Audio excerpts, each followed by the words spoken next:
to Behind the Lines, week number 13, lucky number 13, scores and odds. Dean here hosting. Follow me at DFS_Almanac. Joined as always, Ryan Reed at DudeManPa. That's DUDEMANPA. Ryan, week 13, the season's flying by, but let's give a quick little rundown as far as what went down week 12. How'd we do? The quick synopsis of week 12 was Thanksgiving Day saved us. A quick 3-0 out of the gates on Thanksgiving Day. Should have taken you up on the side bet with the Giants. Wasn't confident enough to dig my Dean hole further down.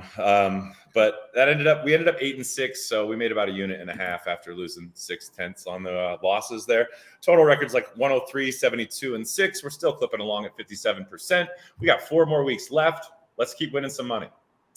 Yeah, that's right. I forgot. You should have taken. I was offering you some free money. I told you I like the Cowboys. The number is too big. You were on it. You were right. I was wrong. But you know what? You gotta lay the money on the table for it to be action. So it's on. Sure. Maybe we'll make something work organically throughout this show. I'm sure we'll disagree on something. Lots of games to talk about. Very first one, Thursday night going down. Buffalo in New England. Division battle, rivals for sure. Buffalo 3.5-point favorites in New England. 43.5 is the total. What is your lean? I want the under. And I know that sounds a little sounds a little dangerous. I mean, I've been doing this all year. It's Thursday night. My favorite thing is subpar offensive performances on Thursday night because of the short week. I always lean with the home team, the team with the better running game. This all shapes up for Belichick to continue. I mean, he's also 6-2 against the spread in his last 8. The Patriots are. Buffalo's 1-4 against the spread on the road because they always have to carry that favorite tag when they go on the road, and then they're not always punching it in at the end. We've talked a couple times that Allen has just not been quite as good. I really didn't think that they looked that bad. They were still able to put some points up last week, but it's Thursday. I'm going to take under 43.5 in New England. The only way the Patriots can maintain staying close, which it does seem that everybody thinks is going to happen, as we had the -6 get beat down to about -3.5 right now. This game's going to stay close, and Belichick and the Patriots are going to try and slow it down. They're going to run the ball. Hopefully, I doubt Max throwing for 300 yards this week. How's that? A bold call. It is a bold call, yeah, pretty much. So I think it's just that the game plan is to keep the ball out of Allen's hands. Does that make sense? It does. I'm glad I don't have to make a pick in this one because I'm kind of torn because I see it both ways, and that Buffalo, with all their funky traveling back and forth with Detroit and playing on Thanksgiving, now playing again on Thursday and traveling again on Thursday. Their schedule's got to be all sorts of messed up. They're racking up those frequent flyer miles. But then it's the Bills, and they're supposed to overcome everything because they have one of the best offenses and one of the best defenses. So I don't know. And the hook, of course, is right. The 3, I'll take Buffalo probably. The hook, is that enough of a difference to take the Pats? I suppose maybe, but you just said, screw it, I'm just going to take the under. You don't want to mess with the side, essentially, which I like. I mean, it's a tough call. It's a true coin toss. Let's say the Pats are up 3 and the Bills get a late TD, and then you're at the 4. I mean, I do still feel like the Bills could probably end up winning this game. If I could have gotten that spread at 6, I 100% would have grabbed it. But at this point, I do feel like the under is probably safer. All right, let's move on. The Jets in Minnesota. Minnesota getting the league is basically saying, or Vegas is basically saying, these teams are even, right? Minnesota home favorite, 3-point favorite against the Jets. Awesome game by Mike Waite last week in the slop, no less. Looks like he's taking over the job there for New York. 44.5 is the total, and Vikings. This is just Vegas saying 3-point line. They're the home team. Let's lay the 3. These teams are essentially equal. Carter unlikely to play. We'll see. That doesn't matter a ton. Just worth noting, Michael Carter has not been practicing.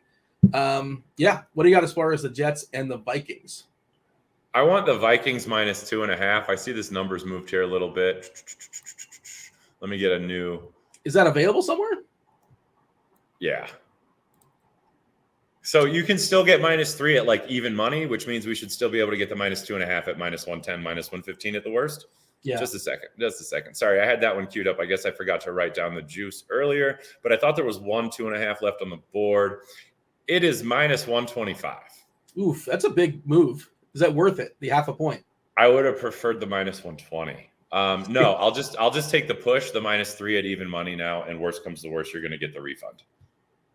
So Vikings -3. Man, sure, the Jets look great with White last week. They're on the road.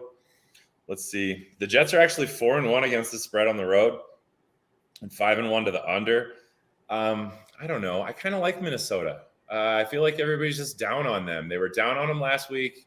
I dug in and bet Cousins, and I'm going to do it again. The Jets are going to go on the road. The Vikings are a solid team. I think they can hold on to a field goal win here. All right, fair enough. We will move on talking about the Denver Broncos because we have to, and they're on the schedule. They're getting 8.5 points in Baltimore. West Coast team playing 1 o'clock on the East Coast. Now they're not officially West, you know what I mean. Denver flying out to the East. They're putrid in most time zones. 8.5 points in Baltimore. Baltimore getting they got beat last week, didn't they? I believe they did, right? Yeah, they did. By the Jags. Yeah. Shout out They Jackson. burnt us. Yeah. Well, late points. They've been kind of disappointing. They're 7-4 this season. Denver 3-8, just dying to hit the sim button on this season. But can Denver keep this one close enough? Maybe. Baltimore doesn't actually cover at home, and I think where is this game at? Denver's 10-1 to the under. Baltimore doesn't cover. They're 1-4 against the spread in their last 5 at home, and that usually comes with that -9 that we're starting to see, -8.5. Man, Denver's awful. Can we just start flexing them off the show? I noticed that the NFL was like, hey, Pat Mahomes and the Broncos are going to play. We're just going to move that game, and we're going to slide somebody else in. Can we start doing the same? Flex them out of the league, not off the show. Just get them out, relegate them to the XFL or the USFL or the Canadian League. Any league that's willing to take them. So last week, I really kind of wanted the over in the Miami game. I wanted over 46.5, and you immediately chirped back at me and you said, are you not worried about Houston not scoring enough to get you there? And I think I then said, wow, the Miami's going to score 30 something, which they did. But then, the gas gets let off and Houston was just bad. They were not able to put up any points. How many points are the Ravens going to score? Because I don't think the Broncos get more than 14. What is their, if you do the projected team total for Denver, I don't think it's very high. Just kind of giving a scroll. You take a peek at what the total is and what the line is. Their projected team total is 15.5, Denver. I would not bet over 15.5 personally. Absolutely not. So all that was a long-winded way to say, I'm going to take the under 39.5. As I don't think either team is breaking 30. Yeah, Baltimore can run the ball a good bit too. Let that clock work. Jerry Jeudy did not practice today on Thursday. We're recording it. KJ Hamler had a setback as well. So, again, it's kind of a lost season. And Baltimore's going to run. Broncos are going to just 3 and out, and then whatever. So who knows? 24-10. I can see that. Yeah, I like it. Under 39.5. 27-10. You're still there. Yeah. All right, let's move on. Let's talk about Pittsburgh. One bad game to another. Pittsburgh at Atlanta. Atlanta is getting 1.5 at home. 42.5 is the total. Pretty low number in the dome this time of year, but these offenses are sketch. Let's say. Let's put it that way. Sure, I suppose. You got to lean as far as Pittsburgh at Atlanta. I do. I don't want to touch a spread in this game though. Let's see. I think we're going to go with an over here. Oh. Yeah. You like that. It's a low total for a dome game. It's a low total for a dome game. The Steelers actually looked a little bit better on offense. So maybe we're going to start scoring a little bit more than 14 to 15 points a game out of them. We'll take in the fact that Atlanta somehow seems to find a way to put up mid-20s on pretty much anything. It must be the dome. There's a lot of money coming in on it too, which it hasn't moved yet. I'll just catch it before it bumps. I think it's a little low. I think the Steelers are going to be able to score 20, and I think the Falcons are going to be able to score 20, and then we'll figure it out from there. We're a field goal away. Yeah, I mean, unless it's 21-20, you should be good. And 22-20 is a tough score to make, but yeah, I like the over as well too. Just I'm not really sure how it's going to happen. You look at these offenses. Yeah, it just feels like that kind of week though. Yeah, I like that call. That will be my lean as well in this game because I don't love the sides. I don't love either team. Like I don't feel confident either team's going to win this game necessarily. Let's move on. Tennessee versus. One last thing to add there. I don't know if anybody's really noticed, but if you go back through a lot of our picks throughout the year, I'm definitely hovering around the key numbers and dragging the hooks. So I don't want these spreads that are inside of 3. Like this is awful. if you give me 3.5, 6.5, 7.5, and you let me work my way around it, I'll do that kind of stuff. But it seemed like we had a lot of these sort of games on the board this week, so we'll keep going. All right. Well, I got a 4.5 for you now on layaway, so you should be able to take a quick stand on this one. Tennessee, the Titans on the road in Philadelphia. Philadelphia just one loss this season, 10-1, -4.5 as far as the spread. Looks like that went down a couple since the open. It opened at 6.5. Now it's down to 4.5. Unless that was that like a soft open and like one book got hammered? I'm not really sure. You tell me. And the total is 44.5. This of course is the AJ Brown revenge game. Don't forget that. He's very angry at the Titans. I don't know. Is he angry? I'm not sure. He's just good. He is good. He is good. They don't use him right still, but he is amazing. This game actually, I took it Tennessee +6 this morning at about 6:30 in the morning. Okay. And this is where we stand now. So how does that work for the show, though? Can you lock in 6, or can you go retroactive, or the show you got to like whatever the line is? I was hoping the line wasn't going to move this far in like 5.5 hours. Is really what I was like. I literally MGM -120 this morning, and I had to buy that 0.5 point.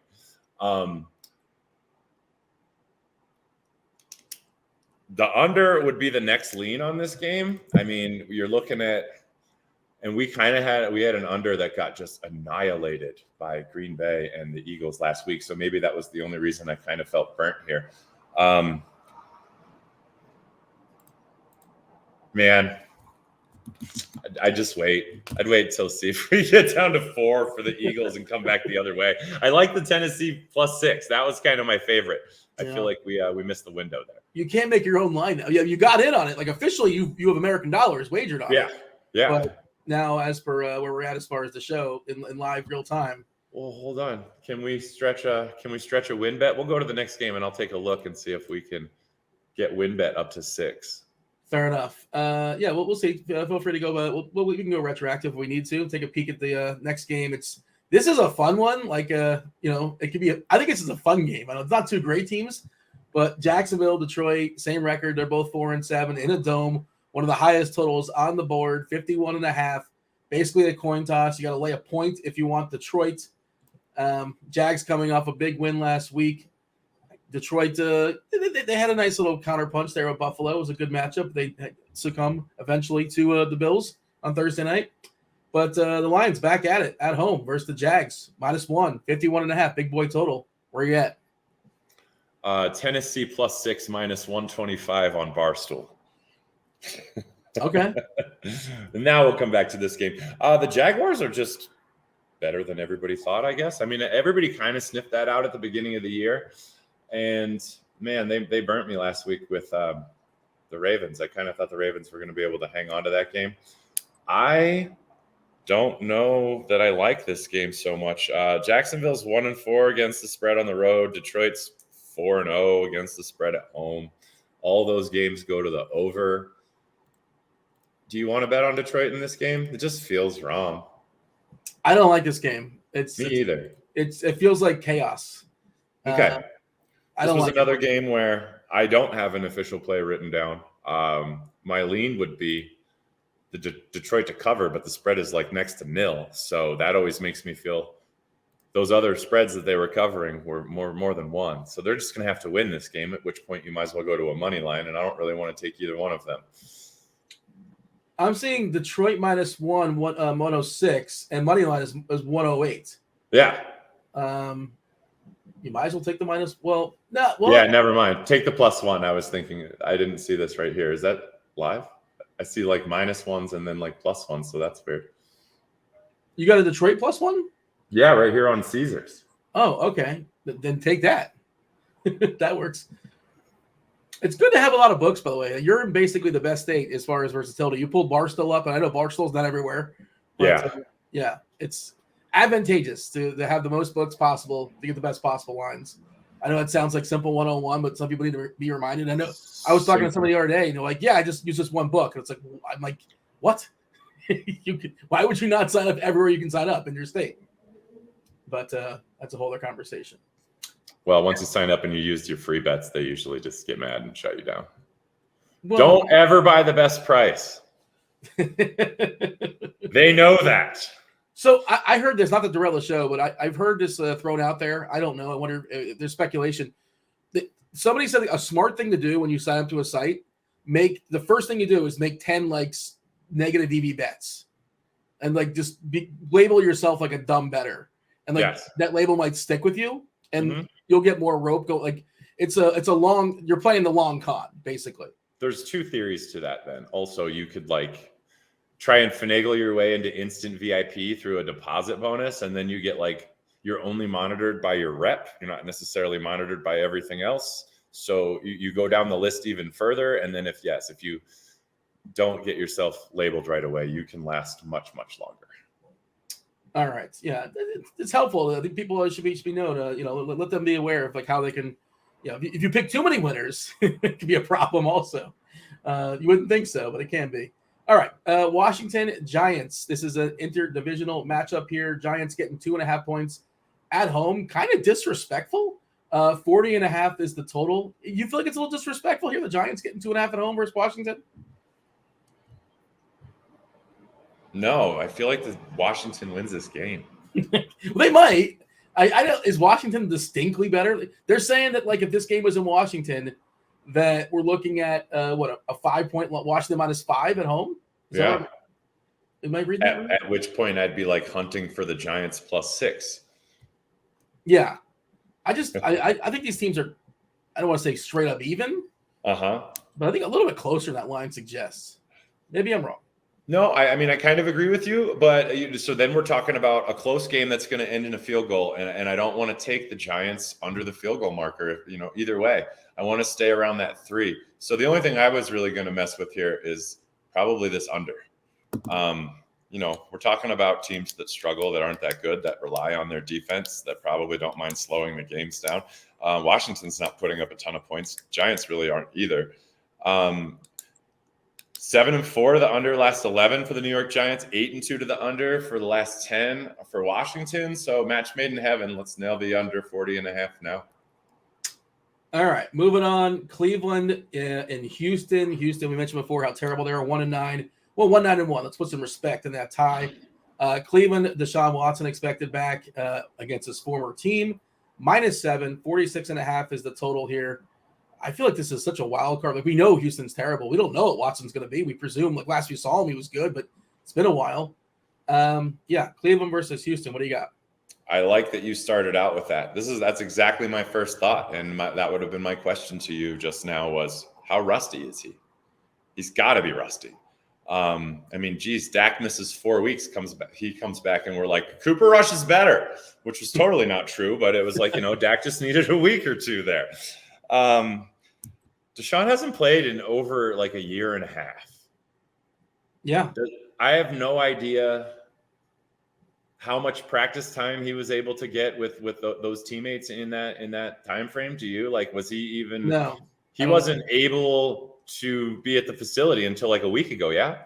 I believe when you're suspended, you're not allowed to be around the facilities at all. So I don't think he had much time as far as reps and all that. And how much can you simulate like in-game action? I don't know. I don't pretend to know, and I haven't played, professional football, so I couldn't speculate. But you would think it's a logical thought that he's got to be at least somewhat rusty. Of course, the matchup it's a super soft landing against Houston in a dome. Yeah, man. And there's all sorts of other elements to delve into, but just football, all we can do is analyze it from a football perspective. And man, it's tough. I don't know, man.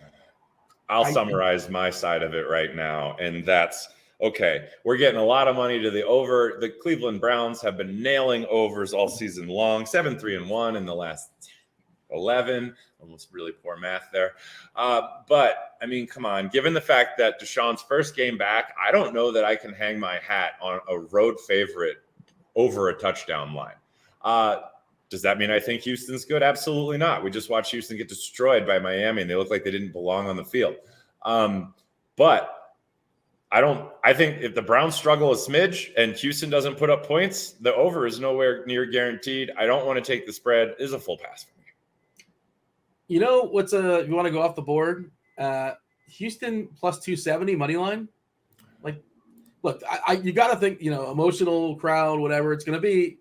I just don't know what to expect, and I think that's an interesting little dart. I'm not here to say Houston's good, but I like this. I Say take Mr. Rusty carries that loaf of bread and fumbles early or throws a pick six early, and you just come back on the other side. I mean, the odds you probably wouldn't get a ton of juice, but because they're not going to move it just knowing that they scored early. Hopefully they could stop them on a drive or two and you'd be able to beat it down a little further. But either way, I'm not touching this game for right now. How's that?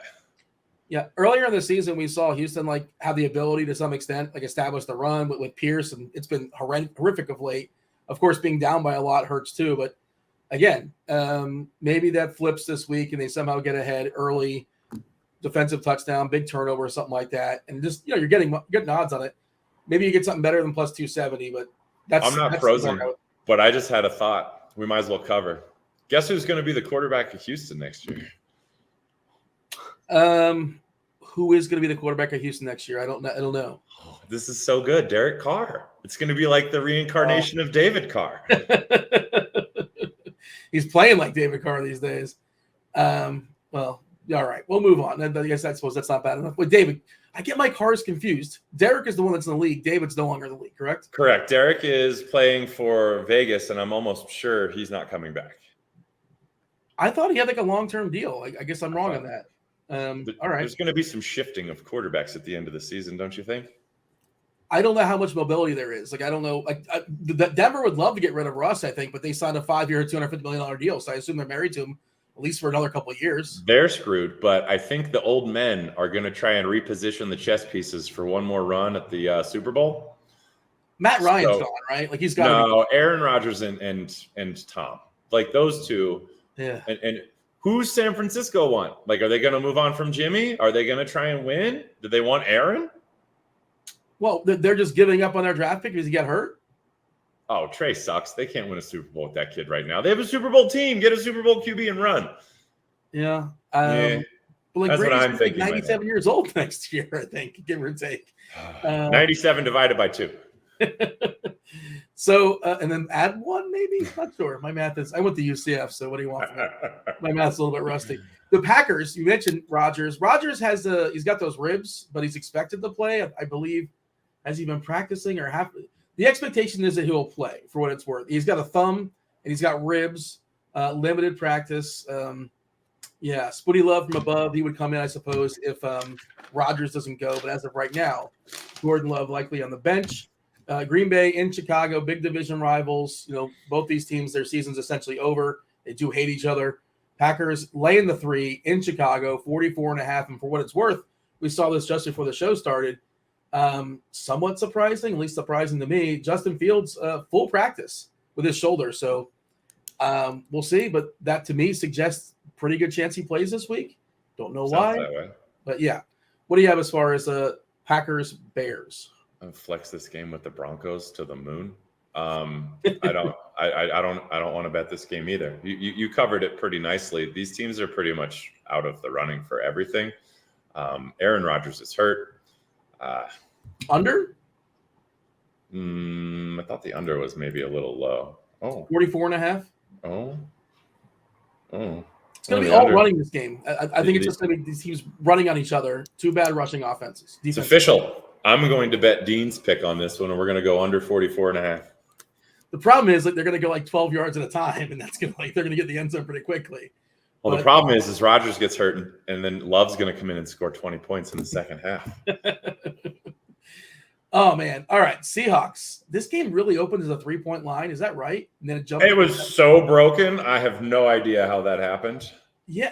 Has Vegas, whatever book, have they seen the Rams? Cooper Kupp is not walking through that door. Neither is Matthew Stafford. Neither is Allen Robinson. Neither is Aaron Donald. I don't know who's walking through that door. Willie Flipper Anderson is not walking through that door for the Rams. Seahawks are now 7.5-point favorites in the Rams at the Rams. Low total for a dome, but that Rams offense is fully broken. Their offensive line is a disaster. It's a terrible, terrible team. Congratulations, they won the Super Bowl, but that feels like 19 years ago. 40.5 is the total. Seahawks 7.5-point favorites. Feels like they're just going to run the ball the entire second half, but you never know. NFL, goofy things happen. Team total for the Rams was 16.5. Bryce Perkins and who were his number of receivers? Van Jefferson and Ben Skowronek. What's our lean here as far as Seattle and the Rams, another divisional matchup? I think we're just 100% late to the party on this. That number's gotten out in front of us too far for the spread. I don't want to take them at a touchdown line, even as bad as the Rams are. I mean, Seattle gives up a lot of points. They stop almost nothing. I mean, didn't they just give up 40 to Derek Carr last week and the Raiders? We all had the over, so that was nice. And they put up like 70 points, but they really do bleed offensive yards and points. So as putrid as the Rams are, I don't want to take Seattle minus the 7.5. And then this number's probably right about where it should be. I mean, Seattle doesn't stop anybody. So if the Rams put up 17 or 20 points, it really wouldn't be that surprising. Can we just stay away from this game? Hey, man, this is your show. It's your I hate to not necessarily have a solid play on every game, but, that's the time of year we're at. The NFL is smart. Vegas is smart. Everybody has all the same data. We've seen these teams for weeks on end. Everybody knows what's going on, and the lines are much sharper than they were at the beginning of the year. What is that immovable object versus like the unstoppable force? The inverse of that is like the Seahawks defense versus the Rams offense. We'll see what happens, what gives. But, I mean, I don't want to watch it. Please, Red Zone. Let's try to stay away from this game. Flex. Flex it to what? Like 3 a.m. and then next to one of the World Cup games? Flex it to some other channel. I don't know. You can find all these game Red Zone highlights on Red Zone 2. The Ocho. All right. The Dolphins at the 49ers. 49ers are laying 3.5. 46.5 is a total. This feels like it could be a fun game. Coach McDonald going back to his old team as well. I don't really have a strong. I think. Well, this is your show. I'm setting it up for you. But yeah, Dolphins getting 3.5 on the road. West Coast Niners. A little bit more of a favorite than a field goal. 46.5 is the total. How are we feeling with this one? Hopefully better than Seattle and the Rams. Absolutely, but apparently I'm on the wrong side of the board for this one. From whatever this money in public action on Miami is. I'm taking the Niners. I'm going to take the Niners at home. I took them at -4. I see the number is moving the other way. I'll just keep hitting that as it goes down to 3. If it crosses 3, I'll hit it again. We'll rework that position later. I like the Niners at home. The Niners are a good team. The Niners also cover 4-1 at home against the spread, 8-1 in their last 9 at home. That goes all the way back to 2021. Miami is 0-3-1 on the road against the spread. They are going to pack it up from the confines of Miami, where they can put the opponent in the sun and have to travel to the West Coast.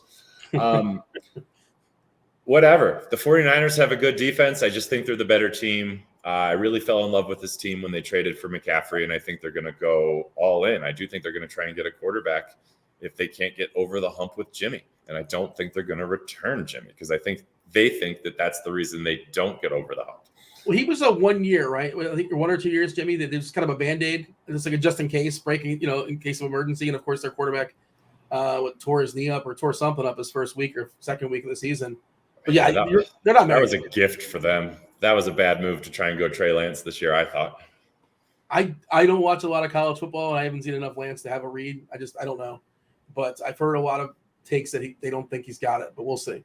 You never know. It might take a while with some quarterbacks sometimes. He's barely had any. He was very much like Fields, in my opinion. So dominant on his legs in the running until he was able to sharpen his passing prowess, like it was going to be a problem.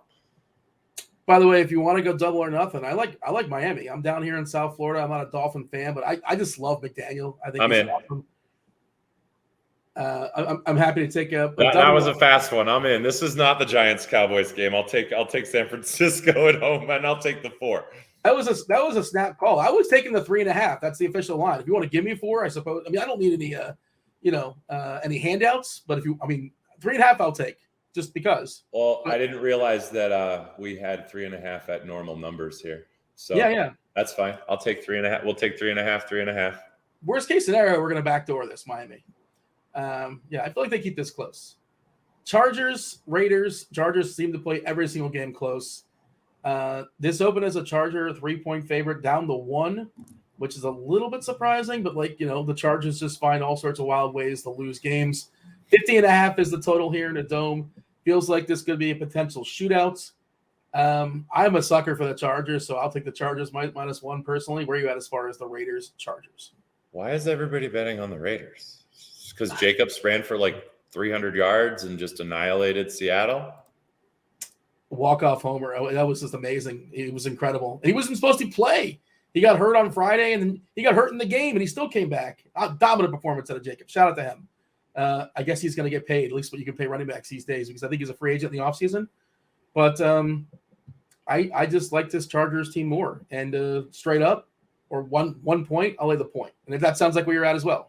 Actually, what did I say earlier? The Raiders don't stop anyone. The Chargers are going to score. The Raiders are going to score. I want the over.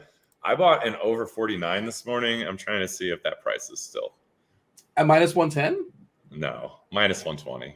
Okay. Yeah. But I liked that position, and obviously I'm price shopping, and somebody left a stale lineup, and this is what you get in trouble for. Don't get me wrong. But sometimes you just can't help yourself. 49 seems really, really, appealing. But yeah, obviously the -120 is not as appealing. But I suspect, unless like there's some like a bunch of turnovers in the red zone, or like just getting locked down and like 27-yard field goals, this definitely feels like it should be a shootout.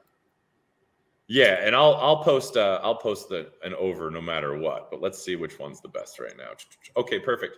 49 has moved to 130. You could still get 49.5 at -120. We're not betting 49. You're getting 50 at -115 and 18 and 120. So you might as well just take your half a point at the same money, same juice.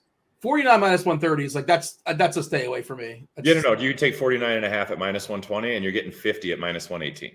Okay, so yeah, I'll take that one. That's what we'll write down for the show. 49.5 -120. This should be a fun one. Chiefs Bengals 2.5 is the line here. Bengals at home getting 2.5 points. 52.5 is the total. It appears likely that Jamar Chase will be back next week. He was very, very close last week. If from a watchability perspective, it's spectacular. But who cares how fun the game is? You want to win it. You want to win the bet. What bet do we like as far as this game? Jeez. Man, well, apparently I can't write down any wagers 5 hours before we film the show. I have the Bengals +3. Okay. I also, as a -120. You see where I'm at. This week is tough. I'm not betting these things inside of these key numbers just so we can lose. So you like Bengals +3 at -120 better? The Bengals are at home. They're 16-3 against the spread in their last 19. They're also an under machine. I do. I like the Bengals at home +3. I mean, even if they lose by a late field goal on a Patrick Mahomes drive, and you'll still push.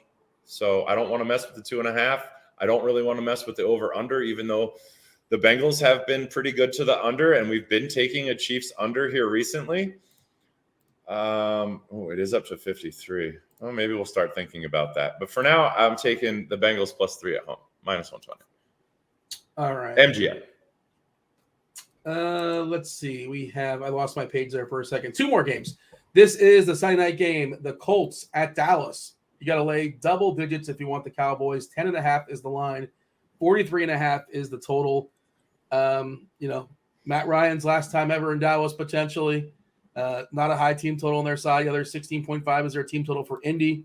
Dallas, really good defense. Their offense is clicking. One of the best teams in football right now. Sunday night. I know you don't like big-time favorites, but do you want to make an argument that Indy keeps this close? Do you want the under? Where are you at? Yeah, I definitely don't like the -10.5 at home. This is literally the same line you just coughed up against the Giants last week. And part of that is, guys, like when you're up by 17, who cares if they score a late touchdown? It doesn't matter. So, it's a real thing in the NFL, the backdoor cover. Why is this total just getting obliterated to the over right now with sharp money? Okay, so here's something really interesting, not to cut you off, but and this is sort of stuff you can use. But Derek Carty as the blitz, the blitz game level factors. Both these teams play very fast. They are projected to play, as far as actual game plays, 139.1 game plays. To put that in context, the lowest amount of game plays projected, 122.7 Chicago and Green Bay. The more plays, the more chances for scoring. Both these teams are going to play fast. What's our average? Like $1.27? So 139 is the top, 122 is the bottom. The middle's about like 131, 129. Yeah. Just to kind of get a gauge. So this one's like 5-6 plays over? Okay, the second fastest game, Jacksonville, Detroit, 132.7 plays. This is way above that, 139. So, all right, so they're expecting one extra drive for each team, basically. Well, if you want to say 3 and outs, I guess you could do it that way. But yeah. 6 extra plays, which doesn't sound like a lot, but in a projection, that's a lot. Oh, that's a lot. You tell me I'm going to get 6 extra 3-point attempts, I'm going to take the over on those. So I think that's part of it as far as hitting the over, just 2 fast teams. Fair enough. I don't want to mess with it. I don't like this game. The Colts really hadn't been giving up that many points, and they also hadn't been scoring that many points. Didn't they get gashed a little bit last week by Pittsburgh? That was the Pittsburgh Monday night game. I did not watch it, but I just know Twitter was destroying Saturday for not understanding how timeouts work. I mean, I think it was a turnover, like a turnover on downs or something like that, ended up ending that game. But yeah, I think it was a sloppy one too, if I'm not mistaken. But Pittsburgh did beat Indy for what it's worth last week in Indianapolis. Short week for Indy, and they have to go on the road as well. A little bit short. Playing Monday Night Football, and then they're playing Sunday night, so I guess extended a little bit as far as Sunday. All right. Here's what we'll do. We'll take the over 43.5. Every other book is going to keep moving. This thing is going to get up to 46, 47. So might as well just jump on it now, and we'll figure that out. You're betting on the game level factors, right? We're getting a bunch of plays, if nothing else. 100%. So over 43.5 minus 110. Monday Night Football, Saints, Bucks. The 4-8 Saints, the 5-6 Bucks. I think the Bucks are close to winning that division. Right? I think everybody in that division's below 500, if I'm not mistaken. Don't have the standings pulled up in front of me, but they're still well on their way to making the playoffs by default. Bucks, there's a hook here, minus 3.5, not 3, minus 3.5, and you got the total at 40.5. What's our lead? I hate Tom Brady. I can never get this guy right.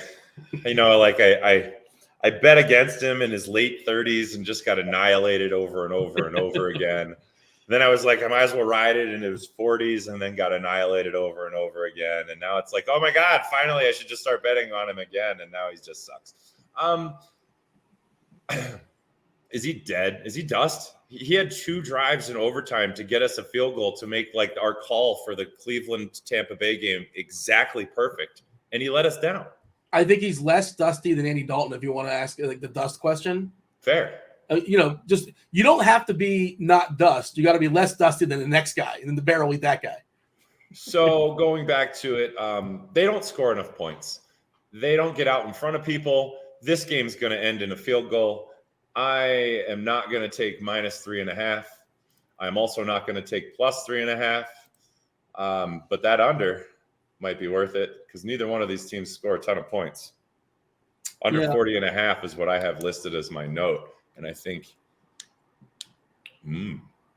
they do play fast. It's expected to be a pretty fast game for what it's worth. How come all the bets were on the under and it went up a point? I don't know. Does somebody know something? Well, that's usually not a good sign. Uncle Lenny, by the way, Fournette, full practice today with his hip for what it's worth. Just throwing it out there. Maybe him and White will split in the backfield there for Tampa Bay. But, yeah, it's Tampa Bay's been on an insane under run. I think almost every game this year has been under. It's been crazy. It's a huge game for New Orleans because they're last place in their division. They're 4-8, but Tampa's first at 5-6. And if they win this game, they can basically jump the first or make a first place tie. That's how bad the NFC South is. 5-6. Well, that's also how I feel like tonight's Thursday night game is going to shape up. I mean, if New England ends up beating Buffalo, that sends that entire division into like everybody's tied. Yeah. Miami 8-3, Buffalo 8-3, the Jets 7-4, and New England is 6-5. And if New England wins, they'll be 7-5, and get a couple bumps from the other teams. Yeah, could be interesting. Yeah, it's going to be an interesting last month of the season. Do you have a best bet? Is there something you want to stress? I know, like you said, it's a rough week. We do this show to make some picks, and you're to the fire here, and most of the time you're taking a stand one way or the other, no matter if you love it or hate it or just barely you have to because you're contractually obligated to do so. But Is there one that kind of stands out as your favorite amongst this murky week? Chargers Raiders over. Yeah. I like that one. Over, what was the official number? 49.5? Yeah, we had to add a hook to that since we got a little line movement. And then, man, I know it's not going to be comfortable, but I think my second favorite bet would be Cincinnati +3 at home. Yeah, it's never comfortable to bet against Kansas City, right? I think Cincinnati could win the game, though. Sure. There's really no reason they can't. I like watching these two teams play. Same. That'll be fun to watch for sure. It is going to be fun. So I think that's my second favorite right there. And I definitely like the over in the Chargers and Vegas game. Anything else, Ryan, before you step aside and get out of here? This could be an interesting week to throw in some teasers. Now that you brought this up the other week, we've got a lot of lines that I don't want to mess with because they're under the 3, but we can go ahead and boost that stuff up, get some 8s, maybe change some totals, and you could put like 3 together to get yourself to like a +120. And I think that this would be a good week to do that. I may put one together and just post it on Scores and Odds so we can have one to look at. But I think we do have a lot of lines that are sitting in areas where I would like to add some points. You're not big into the teasers, but if you are, is 3 like the ideal number for you, or it's all sort of case dependent? 3 would be great because then you get me all the way to 10. And you never cross 0, so I don't go the other way. Well, I mean 3 teams, I should have asked. Oh, 3 teams. So if you do 2 teams at like a 6-pointer, you're still going to be at like -120, -130. I really, I don't like that juice unless it's a single bet, and I really feel confident in it. So I would rather stick around the even money marker or even a little bit higher because you can lose more wagers. You can drop your win percentage all the way down to 45 if you stay up in the +115, 120 zone. Yeah, and you're talking about as far as 3, you meant like the line. I guess that's the whole purpose, the whole conversation about the Wong teaser strategy. Yeah. Yeah, if you can get it up to 10, that 10's a nice number to sit on, obviously. Mm-hmm. Much more appealing to 9.5. Yeah. All right. We'll discuss more of that as it's good to sprinkle in a little bit of strategy as well as the picks. If you have any more strategy questions, feel free to hit up Ryan on the old Twitter machine. I'm sure he'll help you out. That's at DudeManPod, DudeManPA. I'm at DFS_Almanac. This was Behind the Lines, week number 13. Hopefully, it's a lucky week for you, everybody out there. This was presented by Scores and Odds on behalf of RotoGrinders as well. That was Ryan. I was Dean. Thanks for watching. Win something this week. We're out of here. Out. Niners -3.5. Beat Dean. No.